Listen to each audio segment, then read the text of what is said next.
r/AskReddit. What is a cool history fact that you think people should know? The Roman Emperor Commodus tried to rename Rome, Commoda, after himself, tried to rename the Romans, Commodans, again, after himself, and would dress himself as Hercules and dress up crippled war veterans as monsters, and beat them to death in the Colosseum. Publicly. The Romans, the Commodans, did not take it very well.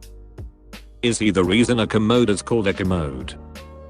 In a way, yes, since Commodus was his cognomen, his Roman nickname. It means convenient, or suitable. In WW2 U-boat crews had the highest mortality rate, 70%, of any military group. After kamikaze pilots. My grandfather's dream was to serve on a submarine. He was 1 centimeter too tall to be considered, which most likely saved his life. Really? Wow, that's really cool. What was the height restriction for serving on a sub?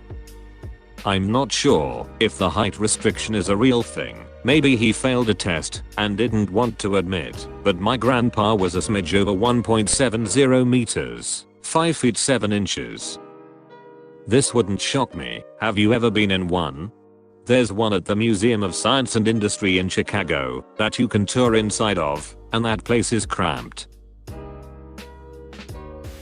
Not sure how cool, but definitely funny. When Khosrau destroyed Antioch, he took precise measurements of all the buildings and rebuilt the city nearby and named it roughly better than Antioch because Khosrau built this just to spite the Byzantines. That's a power move. Missing in context is that he had conquered Antioch and deported its citizens to this new city. The reason he did the replication of the city was to make them happy and thus stay, including things such as charioteers and Roman baths. King Henry VIII of England had people who were called grooms of the stool whose job it was to wipe his bottom. During his reign, he had 4 such people, all of whom were knighted. It was considered a very prestigious job. Not many people had such ready access to the king, and it's thought they dressed him and even helped control their finances. Yeah, and you were so close to his nethers with the scraping knife. Damn, they even used poop knives back then. Well, it was called the scat scabbard back then, but yes they did. One time the British Navy kidnapped 2 Maori chiefs in the hope of learning the secrets of Maori rope making. Not realizing that in Maori society rope making was traditionally a woman's job, so these poor chiefs had no idea what they were doing.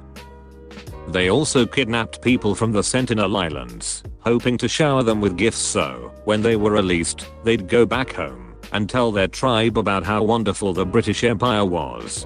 Except that as an uncontacted tribe, they hadn't had contact with the common cold before, and that was one of the gifts given to them by the British. Most of the kidnapped people died, and I'm sure any survivors told wonderful stories about the evil people who kidnapped them and killed their friends and family. The only good story from the British ducking with the Sentinel Islands is one time they sank a canoe of some of the tribesmen, and one survived. So they took him on their boat and basically kidnapped him. While that is all awful, while on the boat, the Sentinel man met a dog for the very first time and immediately hugged it and became friends with it. There's no dogs on the Sentinel Islands, so this man didn't have the concept of a dog, but immediately knew it was gonna be his friend. Andrew Jackson's parrot had to be removed from his funeral because it kept shouting profanities. I love that the parrot was there in the first place.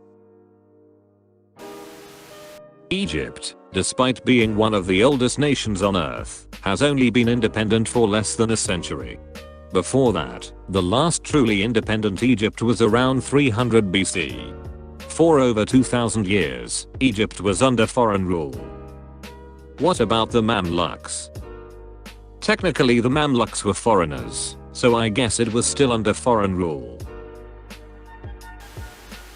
In WW1 many leaders of European countries, Russia, England, Germany, were cousins or at least related, because Queen Victoria had 9 children, and married many of them off to other kingdoms which became countries. In 1847, the Choctaw Nation raised $170 for the Irish people, equivalent to thousands of dollars now, to help ease their suffering during the worst year of the Irish famine.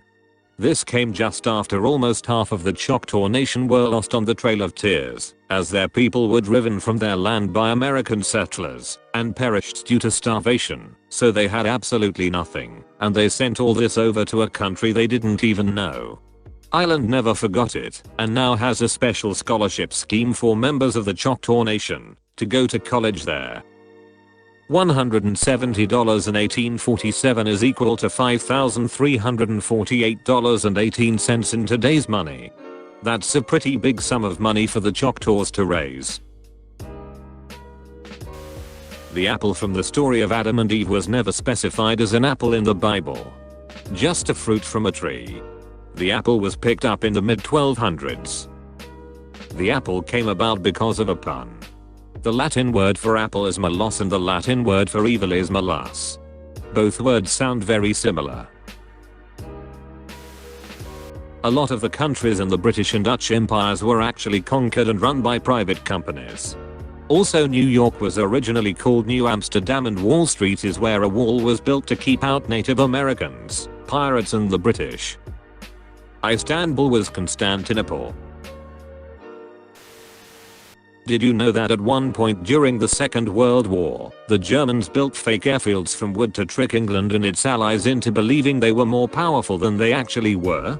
England saw right through this and took the piss out of it by building fake wooden bombs and dropping them on the airfields. During WWII, a Syrian brown bear cub named Wojtek was bought and adopted by a group of Polish soldiers who had just escaped the USSR. He became such an integral member of the 22nd Artillery Company that he was registered as a private so that the army could provide him rations. At the Battle of Mont Cassino, he helped carry ammunition crates, and he became something of a celebrity among Allied forces. After the war, he retired to the Edinburgh Zoo. I'm pretty sure there's also a penguin who's a colonel in the Norwegian army. There was a Greek woman named Sappho who lived on the island of Lesbos and wrote romantic poetry about her love for women. She had a husband named Kirkillus of Andros, who historians think was made up. She is the reason why lesbians are called lesbians. The word quarantine comes from the word quaranta, meaning 40 in Italian. During the Middle Ages, ships would sail into harbors, especially Venice, and they would have to sit in the harbor for 40 days before docking and unloading their cargo. Why? That was the incubation period for the bubonic plague. When hiding a body, you should dig a 5-meter grave. Drop the body. Fill the grave up until it's 2 meters deep, and then put a dead animal inside. Then fill the grave until it's full. You do that because no matter what you do, the dirt is gonna look like it has been dug up. But that way, if someone digs the grave again, he will see that he just ruined a pet's grave and he will leave it at peace. But that's not the history fact I'm here for. The history fact is that the technique mentioned above was invented by pirates during the golden age of piracy. But instead of a body, it was treasure, and instead of an animal was a body. It's funny how things change. Round Earth was generally accepted by all throughout most of history with few exceptions. Columbus thought the Earth was round when he sailed, and those who commissioned him to do so believed the Earth was round also. The whole Columbus believed the Earth was flat thing came from Protestants making propaganda against Catholics to look stupid. Columbus did think the Earth had a much smaller circumference than it actually did, which is why he believed the trade route to India was a viable option. The last 2 soldiers in the Japanese army from World War II did not surrender until 1974. For one, they had to go and find his superior officer from the war and fly him out to the Philippines to give him the order to stand down. Martin Van Buren, the 8th President of the United States, was the only US president who spoke English as a second language. His first language was Dutch. He was also the first president born after the states declared independence from Great Britain. tomatoes were thought to be poisonous and associated with witchcraft. And it was the pewter plates that were poisonous. The acidity in the tomatoes would absorb the lead and kill the person who ate it. Normandy gets its name from a band of Vikings that was granted territory in northern France in exchange for protecting the French lands. The descendants of those Vikings, the Normans, would end up conquering England while still keeping their French lands, bringing England in direct contact with mainland Europe. This would much later lead to the 100 Years' War between England and France and an animosity between the two countries that lasted until the modern age. Giving those Vikings land was possibly one of the worst deals in history. The first atomic test was at the Trinity site, just east of San Antonio, New Mexico. While this was a top secret test, the people working at the site tipped off the townsfolk they'd gotten closer to take a look east at about 5:30 am.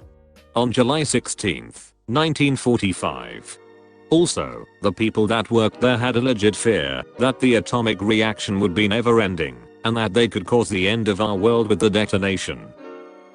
Kind of. Some people on the project believed that the explosion may ignite the atmosphere and cause all the air on Earth to burn, but upon further research they determined this would not be the case, and by time of the first detonation wasn't considered a real risk anymore.